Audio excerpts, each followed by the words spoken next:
Floridian Mythologies, Pedro's Old Bull by David Sawyer. All of the fruit pickers, the children and the adults, remembered Pedro and his bull. And fruit pickers and cowboys as far up around Tallahassee would tell stories about Pedro with his bull. Pedro, as well as Toro Viejo. That was the old bull's name, Old Bull. Toro Viejo was beloved by nuns and priests and local spectators on their ways to Mass. But that old bull was equally beloved by Pedro. Pedro, the equally loving, mysterious, gentle giant, like one of the Nephilim from the book of Genesis, though gentle.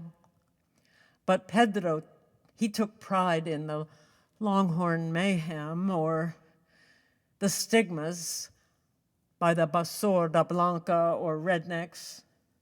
And that was frightening, walking the path next to men that wanted to see that.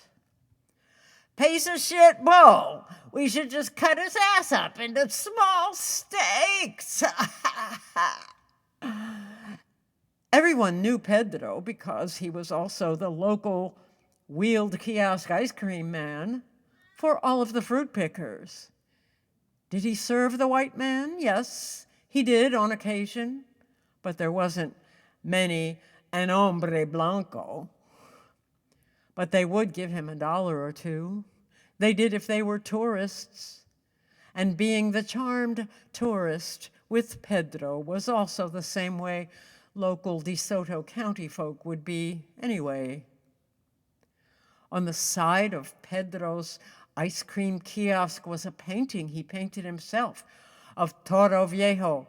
And even when tourists would point their stubby little white fingers, they'd say, "Looky right there, honey, at that old bull. He sure is cute, ain't he? We should buy up plenty from him." Pedro took such pride in his business. He sold mostly to the fruit pickers, but he always dressed for success. He always wore a cowboy hat. Being the old vaquero with family history from Spain, that gave him his gumption, he thought, mostly to himself. His priest, Father Russell, is his only companion, bless his heart. Father Russell, he come from Ireland, years ago, said by Angie Sue Allen, the local hairdresser and gossip git galore, followed up by the Inquirer collector librarian, Sissy Lee. No, I didn't know that. Pedro was such a handsome man for a wetback. That's a shame too, Angie. Any local information in a small town can be located in 2 locations. Just 2, y'all. And depending on what kind of information or news you're digging up, the hairdresser or the post office secretary should, and sometimes shouldn't, be found with that local news. But always that information you get is as shiny as the top of the Vatican, or as boastfully heightened and made up and as high up as the Sistine Chapel. Most afternoons, after long days dealing with Basurda Blanca throwing more trash or whatever was in their hands, after most long days that ended or would end that way, Pedro would take Toro Viejo for a stroll around the town. Pedro also couldn't drive, so he always walked everywhere. He would go to a tavern for a glass of cerveza and maybe a water bucket for his Toro Viejo. A lot of troubles were made. Cerveza bottles were thrown by the rednecks, and mostly men. But one bottle once clipped Pedro across his forehead, and nothing could be done by the police, so he just got used to it.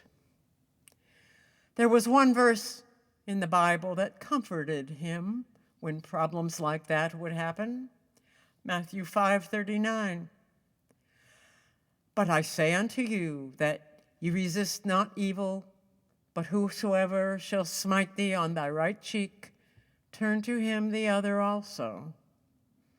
And that was Pedro's mantra. His daily chores of life were constantly backbreaking. And he did marry, as an even older man at that. But his Mariana loved and respected her Pedro and her Toro Viejo.